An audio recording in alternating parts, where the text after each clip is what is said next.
So my charity was safe in Hunterdon County, and although they may be only based around Hunterdon County and people that might be around it, they have very high quality services and are very moral and ethical in nature.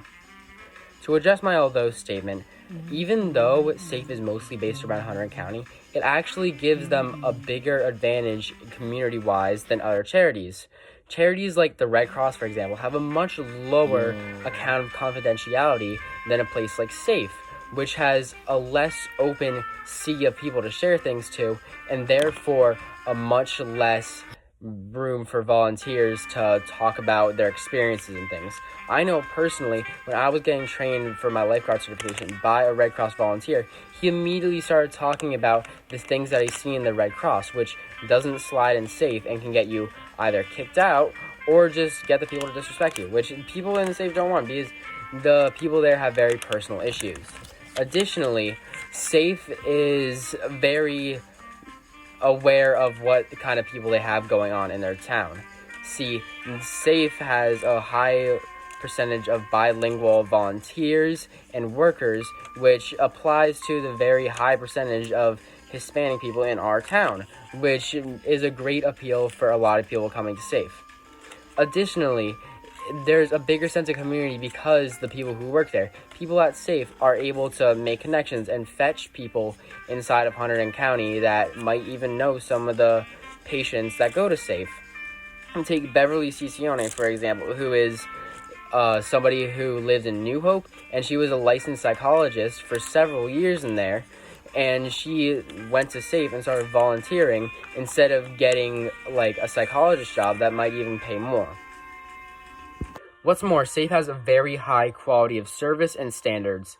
Even when you call them on the phone, they have an immediate response, and one that's more developed and personal than even other emergency services like 911 have, which is super important for getting the people in danger to actually come to SAFE, which can be one of the hardest parts for them. I learned this via SAFE's entire education system, which they just have, and they teach people about the things that are so personal and so deep that school can just not discuss in the same way.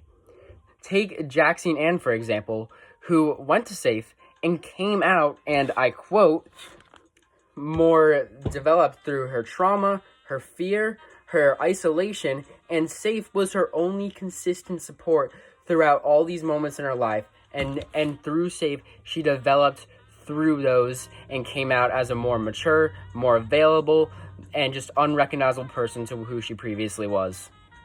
Now, just how ethical really is SAFE? SAFE, as according to the Charity Navigator, scores a 98%, mostly measured on the money spending and ethicality side of things. Now, to compare, Red Cross scores an 86% and UNICEF scores a 93%.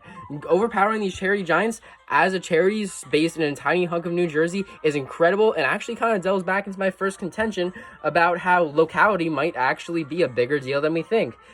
What's more, SAFE actively goes to lawyers, and I quote, based on the quote I mentioned before, somebody replies to it, saying that SAFE has legal advocates who connect survivors to resources. They connect them to an attorney, regardless of their financial status, which is something that less legitimate charities would not do.